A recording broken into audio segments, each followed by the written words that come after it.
Good day, hello everyone. Pakita ko lang po yung aming project sa STP. Ito po ay anoxic aeration pond. Ayan po yung kanyang system. Tapos ay ari naman yung kanyang clarifier. Ayan, may tubig na. Napakalinaw. Ito po yung clean water, hindi ko nabubuksan dahil ito pero bubuksan ko na rin para makita ang system. Nako po. Ayan. Clean water yan. At ari ang CPT. CMT naman po yung isa. Ari ay sludge digester. Mayroon po siyang pambulabog, diffuser, saka yung pump.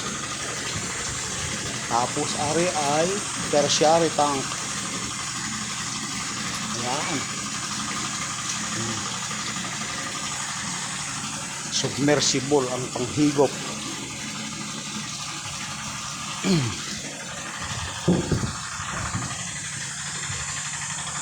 Bago ari naman yung kanyang dewatering system. May sariling panel na po yan. Ito naman yung dosing system equipment. Yan yung process niya, yung linya. Saka ito naman yung dissolved air probation, DAP kung tawagin, maiksing salita, DAP. Yan po yung system yan. Ayun naman ay yung chemical dosing system. Tapos meron siyang holding tank ng aeration holding tank. Yung isa naman ay holding tank ng DAP. Yung isang butas sa dulo ay sludge ng dewatering system. Ayan.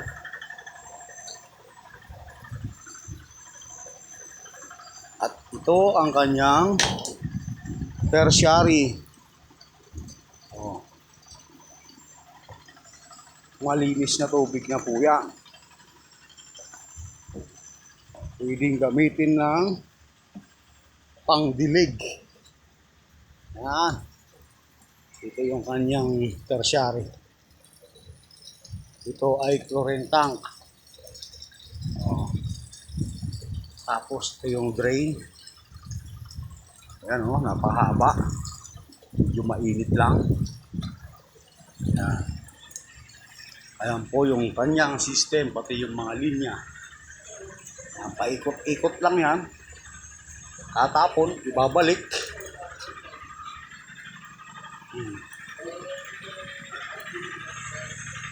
Ito yung DAP. Meron po yung kanya-kanyang control panel. Yung kanyang pump.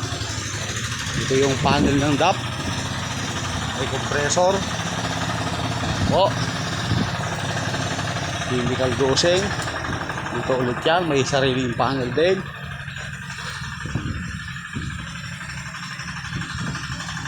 Bago ito yung blower room. Ang blower room mayroon siyang magnetic blower. At ito yung main control panel. Ayan.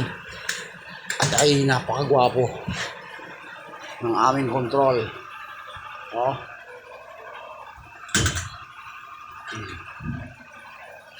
Ayan po yung nilalaman yan. Aganda.